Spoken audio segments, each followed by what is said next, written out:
ทั้งแม่นว่าบ้านเฮานี่ติดกับชายแดนลาวเวียดนามแต่ว่าเฮาสิส่วนน้อยเฮาจะเบิ่งเป็นเวียดนามส่วนมากเพิ่นสิเบิ่งเป็นข่าวจากประเทศเพื่อนบ้านคือ2ไทยเฮาเองนี่โอ้โหตัวโปโอ้เฮาถามว่าไปไสสิไปไสมองอีบ่อ่ะก็นี่ไปหลังนี้เลยเพิ่นเนาะเบิ่งได้จักมัดและแคมมื้อนี้2มัดได้2มัดโอ้เก่งแล้วจับบ้านเฮาบ้านตะโลยนี่จักครอบครัวทั้งหมดนี่33ครอบครัวสบายดีทุกคนสบายดี FC นะที่ติดตามนะครับชมคมเผากระโดตอนนี้คมอยู่ที่หมู่บ้านกิริใหญ่และบ้านตะโลยที่เป็นบ้านเกิดเมืองนอนคมเผากระโดเองเฮือนหลังนี้จะเป็นเฮือนของพ่ออาวญาติพี่น้องของคมส้นเผากระโดนะตัวนี้จะเป็นเฮือนพ่อแม่ของคมเนาะตัวนี้เฮือนพ่อเฮือนแม่แล้วก็อันนี้เฮือนพ่ออาวอันนี้จะเป็นเฮือนใหญ่เฮือนหับแขกหับคนโอ้บ้านเฮานี่มีไฟฟ้าใส่เลยเด้อทุกคนเด้อแต่ว่าสัญญาณโทรศัพท์นี่ใส่สัญญาณเวียดนามสัญญาณ Unitel M-Phone สัญญาณลาวว่าสัญญาณกับบ่มีทุกคนไฟฟ้ามีแล้วเนาะแล้วก็บ้านเฮานี่เขาเจ้าลบล้างเรื่องการตำขอกตำเข้าเขาเจ้านี่หงสีอันนี้คือเฮือนป้าเฮือนป้านี่พอดีเฮือนเฮาญาติพี่น้องของเฮาก็มาใส่หงสีเพิ่นมาสีเข้านะเอานี่ละอันนี้ก็เฮือนป้าอีกนะเฮือนละนี่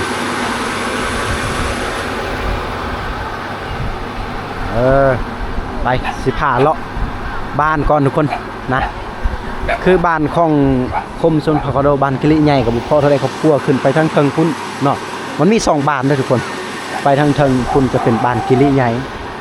เข้ามาทางพี่นี่จะเป็นหมู่บ้านตาโลยหมู่บ้านมด2บ้านนี้จะเป็นชนเผ่ากระโดฝากเราเข้าใจกันเนาะยามนี้จะเป็นยามที่เฮาเก็บเกี่ยวซอกคามาได้ก็คือดอกแขมนั่นเองเนาะดอกแขมที่เฮาเห็นก็เจ้าใส่การฟอยหรือว่าไม่ฟอยหรือการปวดนี่เอาคือพ่อแม่ของคมกับเจ้ากะสอกคือกันดอกแขมเพื่อเอาไปส่งไปขายอยู่เวียดนามก็บ่ฮู้ว่าโลเท่าไหร่ลืมถามกับเจ้านะแล้วก็อ้อมรอบหมู่บ้านของคมชนเผ่าโดก็มีภูผาป่าไม้โอ้โหนี่ภูสูงอยู่ทางนี้นะทุกคนเนาะเพื่อนบางครอบครัวกันสิมีเพื่อนแบบผ้าอ้อมแอมไม้ไผ่จังสิบางครอบครัวกับเพื่อนไม้แบบสิได้เพื่อนไม้แปลนอย่าเหยียบลูกอันนี้กลับมากับลูกซ้าย สบายดี FC ก่อนลูกบกัดสบายดีสบายดี FC ป่ะโอ้นี่คือลูกซ้ายเปื่อนนะลูกเด้อนี่ได้ครับได้ส้มผูงามๆทุกคนไปดีเฮ็ดยังอยู่นี่เบิ่งล้านโอ้เอาล้านนี่อันนี้คือสองเท่าเพิ่นอยู่ในนี่เพิ่นมีลูกชายอยู่นี่เนาะเฮือนลูกชายเราแต่ลูกชายก็ลงเฮือนเนาะปะพ่อปะแม่ตัวนี้พอดีเรากำลังเบิ่งล้านอยู่เนาะเอาล้านอยู่เพราะว่าลูกชายเพิ่นพุ่นละบ่อยู่แหละไปเวียกไปให้ไปสวนพุ่นแหละทุกคนเด้ยามนี้ก็ยามเก็บเกี่ยวดอกแคนเอามีเฮาได้รับได้ส้มอยู่ข้างในเฮือนเพิ่นก็บ่ประมาณนี้นะทุกคนเอาเพราะว่าหมู่บ้านตะโลยนี่หลายกว่าเลยบ้านเฮานี่บ่พอเท่าใดครอบครัวแต่ว่าบ้านตะโลยนี่บ่ฮู้ว่าจักครอบครัวผมก็บ่ฮู้กันแจ๊ดเบิ่งน่ะโยเคยกว่าเตะเฮาน่ะเนี่ยอันบ่ขังไอ้แป้งยังกินจ่อกับเฮาบ่แม่บ่มะเจ้าขอลากเพิ่นช่วยกันน่ะเฮาเว้าหยอกเพิ่นว่าป้อครอบครัวเพิ่นนี่ได้เนาะแคมได้หลายแล้วว่าบ่หลาย5กระสอบมื้อนึง2มื้อนี่นะทุกคนนี่แต่ละครอบครัวเขาสังเกตยามนี่ยามก็เจ้าเก็บเกี่ยวดอกแคมแล้วก็เพิ่นเก็บเพิ่นกู้ได้กิมอนยลก็อร่อยอะดะละตายเลยโอ้โหเฮาว่าเป็นหยังคือว่าเก็บกู้คือบ่ตากปะเลยเพิ่นว่าย่านมันสีดำแล้วก็บ่ได้ราคา คือว่าถ้าว่ามันดำๆแล้วก็บ่ได้เกรด A ถ้าว่างามๆแบบสิแล้วก็สิเขาไล่ว่าเป็นเกรด A เขาสิผู้ใดก็ญาติซื้องามเด้แคมเพิ่นนี่แคมใหญ่ๆอะตั้งเบือนอะตั้งอะรึจะเป็นแคมส่วนกับเจ้าถ้าว่าแคมอยู่ในส่วนบ่เลยว่าแบบแคมป่าว่าซั่นเราว่าแคมส่วนนะแต่ละครอบครัวก็สิมีส่วนของตัวเองบ่ว่าหลายบ่ว่าน้อยก็สิมีส่วนอยู่นะส่วนที่เฮ็ดอะไรดอกแคมนอกจากมันต้นโอ้โหยามนี้ก็สับสนวุ่นวายอยู่เรื่องกับมันต้นแน่แล้วก็ดอกแคมแน่สิเก็บสิเกี่ยว เอาเลาะชมไปก่อนเนาะก็คืออันน่ะเพื่อนซ่านบ้านแปลนของเพิ่นแต่ละครอบครัวนะกัดเด้อลูกเด้อนี่บางครอบครัวกับพอมีพอใส่บางครอบครัวก็คือว่าแหละเขาเห็นจังซี่เลยเข้ามาบ้านตะโลยนี่เพื่อนกับเจ้าที่ในจักหน่อยเอ้ยโดดอย่างนี้ดีได้ลูกจะไปเตะแคมเพิ่นเว้าได้นี่เนาะคือว่าแหละบางครอบครัวก็พอมีพอใส่บางครอบครัวคือทุกคนเห็นในคลิปแต่ว่าหลายครอบครัวเลยบ่ฮู้ว่าบ้านตะโลยนี่จักครอบครัวเดียวสิไปถามนี่ก็เจ้านั่งอยู่ข้างหน้านี่ทุกคนโอ้โหสุดยอดเลยเนาะบรรยากาศหมู่บ้านเพิ่นนี่สุดยอดแฮงเอาอย่างดีๆเด้อลูกเด้อบ่เตะแคมเพิ่นได้คือหมู่บ้านเพิ่นนี่เห็นแต่เฮือนหลังนี้เฮือนกระเจ้าก่อเอาเนาะโอ้โหไกลๆนั่นก็จะเป็นเฮือนแบบไม้ไผ่นี่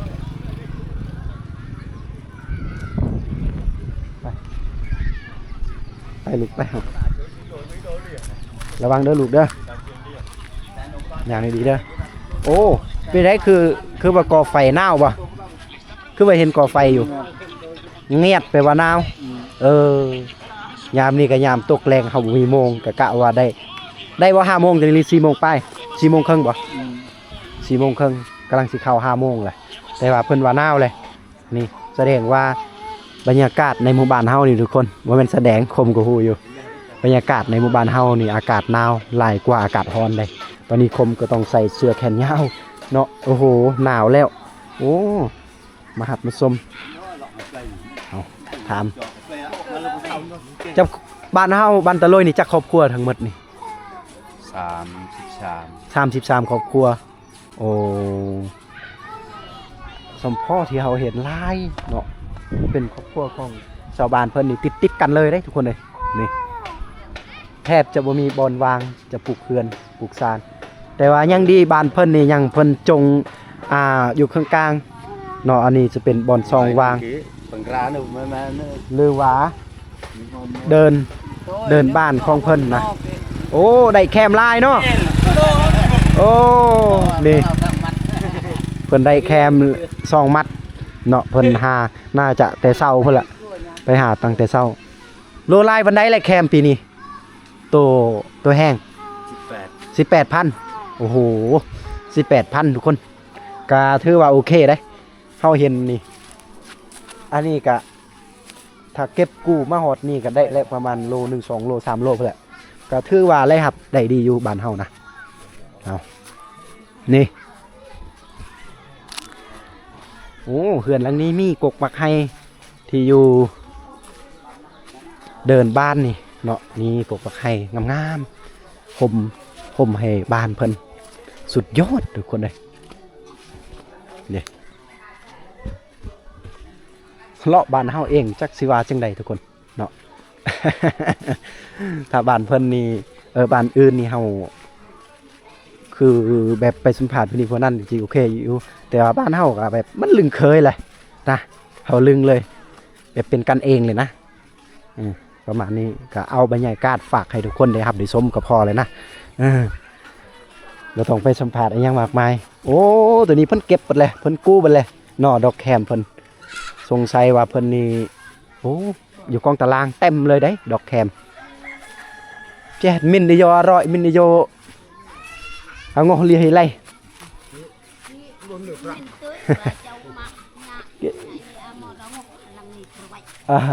cái lệ là vùng hèn thì mà vô tiền tar lar cáiก็ดวงมันเฮาว่าบ้านเพิ่นนี่คือว่าดุขนาดว่าทาง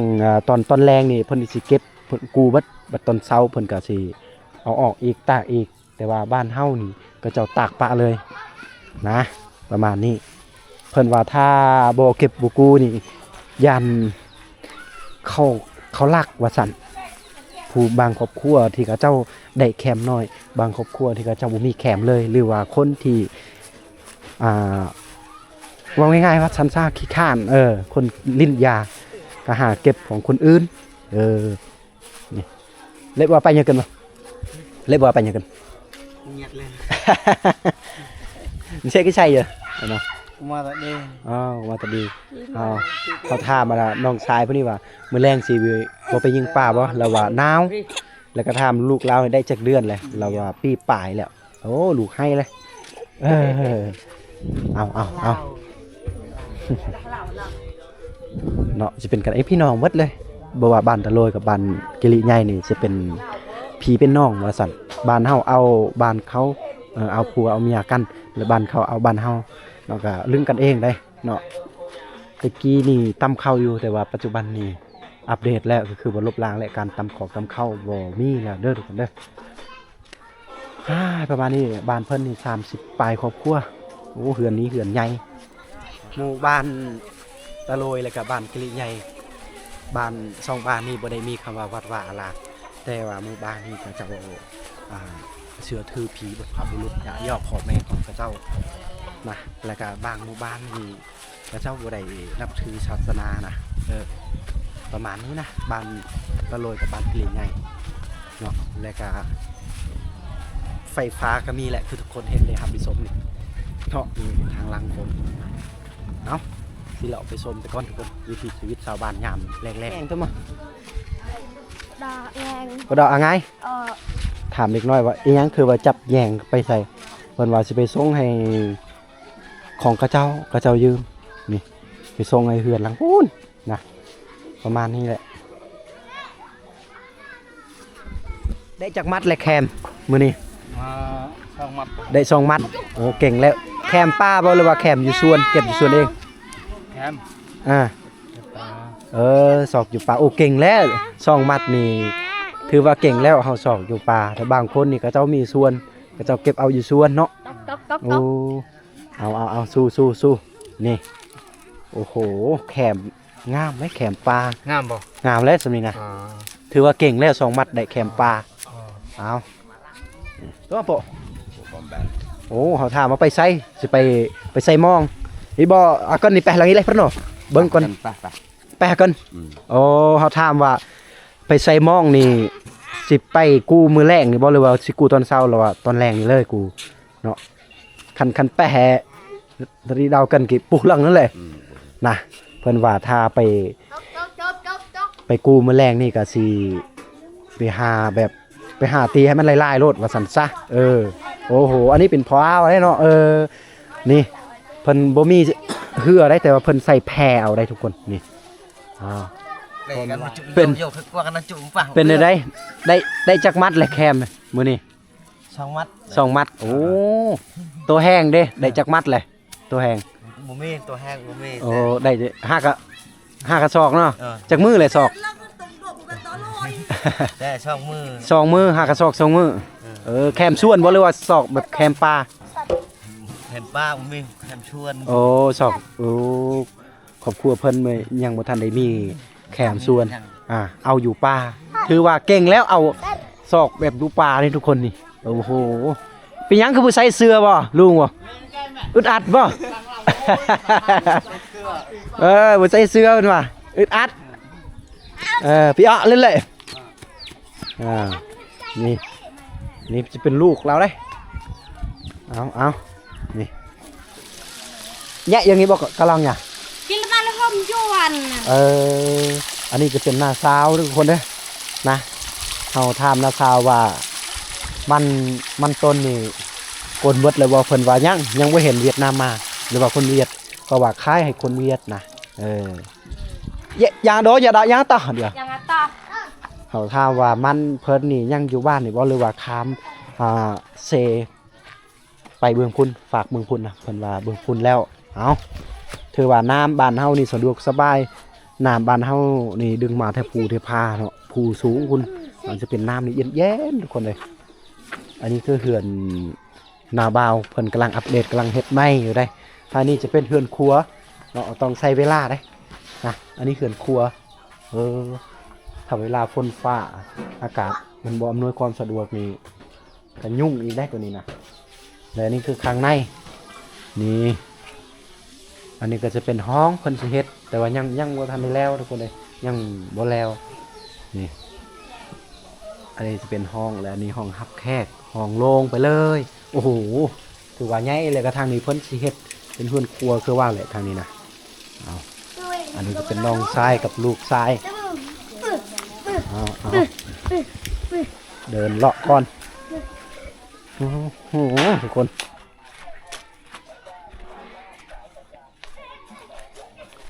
ประมาณนี้ได้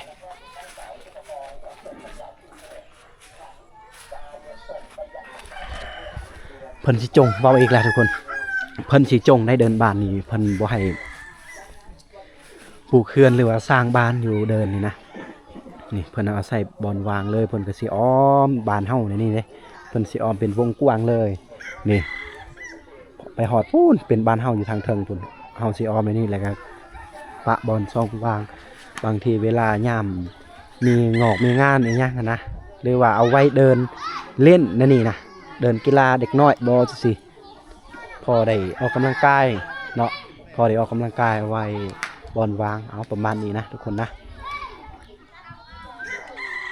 โอ้โหทุกคนในหมู่บ้านเฮานี่ทางแม่นว่าสัญญาณลาวเฮาบ่มีเนาะสัญญาณโทรศัพท์สัญญาณอีหยังก็แล้วแต่ว่าเพิ่นยังเบิ่งส่องไทยข่าวไทยอยู่นี่เนาะส่องยังบ่ได้ส่อง7ซ้ำโอ้โหข่าวส่อง7นะถึงแม้ว่าบ้านเฮานี่ติดกับชายแดนลาวเวียดนามแต่ว่าเฮาสิส่วนน้อยเฮาจะเบิ่งเป็นเวียดนามส่วนมากเพิ่นสิเบิ่งเป็นข่าวจากประเทศเพื่อนบ้านคือสองไทยเฮาเองนี่โอ้โหเอาโอ้ต้องขอขอบใจขอบคุณหลายๆเด้อสำหรับพี่น้องฟังไทยที่ยังหักแพงลาวเฮานะถึงแม้นว่าเฮาจะอยู่ติดชายแดนลาวเวียดนามก็ยา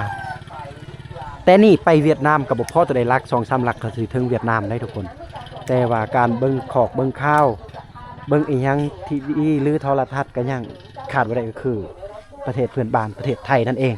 เนาะเอาขอขอบใจทุกคนสำหรับประเทศเพื่อนบ้านที่ยังฮักประเทศลาวเฮาเนาะประชาชนลาวเฮาโอ้โหสัมพ่อนะแต่นี่ไปเวียดกับบ่ไก่ได้ทุกคนวิธีชีวิตยามแรงๆตกลงมาเนาะล้างถ้วยล้างจานเฮ็ดอยู่ครัวกินวิธีชีวิตหมู่บ้านกิริใหญ่แหละหมู่บ้านตะโลยนะnhà bố xua tăng cái kì mà nhà rực cá lang giờ là chiếuเขาว่ากับเอื้อยเพิ่นว่ามื้อนี้ไปซอกดอกแคมบ่เลยว่าไปก้นมัน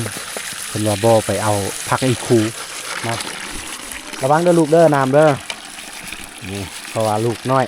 มาน้ำทุกคนก็เลยเตือนลูกระวังน้ำนี่ ลูกคนล่อว่าสั่นนี่โอ้โหหมู่บ้านคมอยู่แบบเรียบง่ายก็ว่าได้เลยทุกคนนะนี่เดี๋ยวเราสิพาทุกคนเลาะโซนไปทางหน้า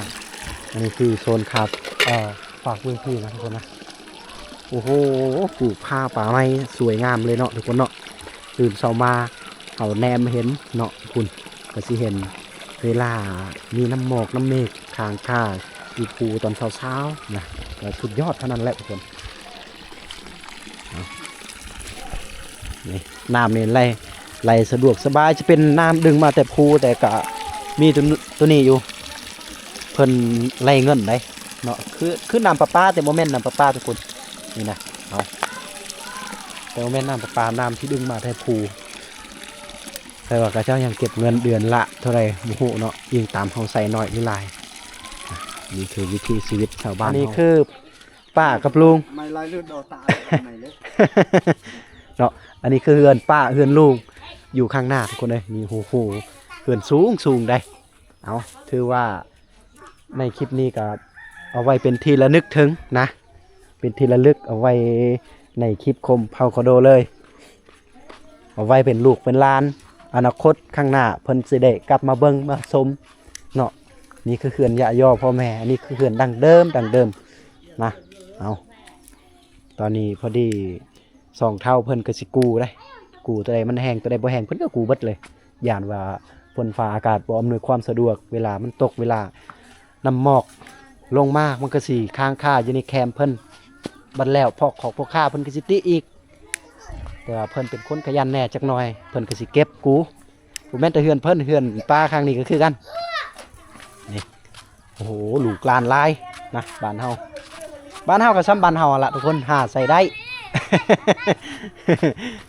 นี่เด็กๆนี่ลิ้นยังมีความสุขได้บ่ได้วนว่ายเรื่องอินเทอร์เน็ตเรื่องโลกภายนอกภายในอีหยังก็แล้วแต่นี่สุดยอดเด็กน้อยนี่เยอะnhá rồi lá lần dạ về nhà là dạ dạนี่เห็นบ่ทุกคนเด็กน้อยเนาะกระเจ้าก็ยังเก็บกู้แปลกเอานี่คนหูเวียกหูงานเบิดซ้ำลูกคมเผากระโดนี่แหละน้อยๆซ้ำมอนี่นะ เอาคือว่าเด็กน้อยเบิ่งไว้เนาะอันใดที่พ่อแม่เฮ็ดเขาก็สิเฮ็ดไว้นี่คือเวียกพ่อแม่กระเจ้าเฮ็ดก็คือเฮ็ดแคมสอกหาแคมบัดเด็กน้อยกระเจ้าใหญ่ขึ้นมาเขาก็สอกเอานะเวียกพ่อแม่วันนี้ลูกคมเผากระโดถ้าใหญ่ขึ้นมาก็จะเป็นยูทูบเบอร์เนาะโดล่า โดล่าชนเผากระโดและสกุลเจ้าอนาคตข้างหน้าวะลูกนี่สุดยอดเนาะบ้านเฮานี่ส่วนหลายบ่ค่อยมีเด็กที่ว่าบ่ได้ใส่ทรงเสื้อส่วนหลายก็ใส่ทรงใส่เสื้อเบิดบ่มีคำว่าเด็กป่าเปื่อยเด้นี่มองเพิ่นทุกคนเลยเพราะว่าบ้านเฮาติดกับน้ำเซก็สิมีปอกมีปลาสิได้กินอยู่ได้นี่ตัวมาเลยโปะโอ้โหเฮาถามแบบเนาะเฮาถามมันป้าเพิ่นว่าอ้ายเพิ่นไว้ไสนะคือลูกชายเพิ่นแล้วว่าไปเสียหญ้าให้แหละนะประมาณนี้อยู่ข้างหน้าคือในบ้านทุกคนนี่เขาเห็นโทรโค้งเนาะอันนี้คือเขื่อนในบ้านกิริใหญ่แต่ว่ายังมีอีกบ้านหนึ่งบ้านใหญ่ของเฮาก็คือไปข้างในพุ่นแหละแต่นี่ไปหาบ้านใหญ่ก็คือประมาณลักปลายนะคือบ้านใหญ่อันนี้คือบ้านเฮาก็จะประมาณนี้นะเนาะนี่ครอบครัวแต่ละครอบครัวกับบธรรมดาทุกคนมาข้างนี้เอาประมาณนี้แหละอยู่อ้อมหอบกับผู้พาป่าไม้ยามแรงได้ระวังเด้อลูกเด้อมากับลูกน้อยมากับเด็กน้อยก็ต้องระมัดระวังย่านเพิ่นไปนี่ไปนั่นนี่ เพราะว่าบ้านคมเองเนาะลูกน้อยเวลาเขาเห็นยังเพิ่นก็สิเบิ่งเพิ่นก็สิเฮียนได้ผมอยู่เขตชนบทอยู่ประมาณนี้ทุกคนเนาะสไตล์ของแต่ละคนบ่คือกันคือเบาหยับเบายืงบ้านอเวิร์นบ่จับลูกไฟฟ้าได้เบาหยับเบายืงบ้านอเวิร์นอยู่กับลืมพุ่นอีกสไตล์แบบนึงก็เจ้าเฮ็ดเนาะของคลิปของกระเจ้าแต่ว่าคมมักเลาะถ่ายทอดวิถีชีวิตหมู่บ้านนี้บ้านนั้นว่างๆก็สิเข้าป่าทุกคนเลยเนาะสิเข้าป่าเนาะหาอยู่หากินใส่ชีวิตคนเดียวในป่าเอาขอโทษขออภัยนำทุกคนหลายๆที่คมเว้าหลายเนาะ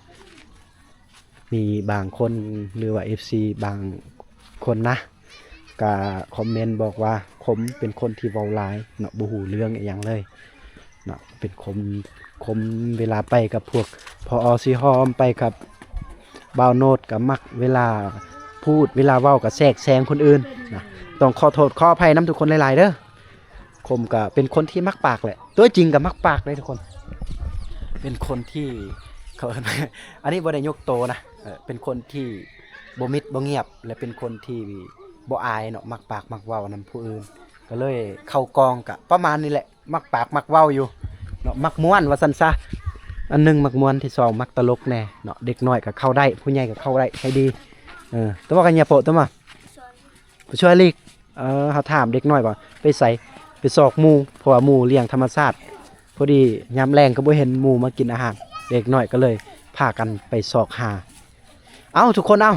สำหรับคลิปนี้ก็ขอสิ้นชุดเพียงตัวนี้นะสำหรับมาลินมาเบิงมาชมเนาะในหมู่บ้านคมชนเผ่ากระโดเนาะที่เป็นบ้านเกิดคมเองนะกาบ่มีอย่างหลากหลายเนาะสำหรับคลิปนี้ก็ขอสิ้นสุดเพียงเท่านี้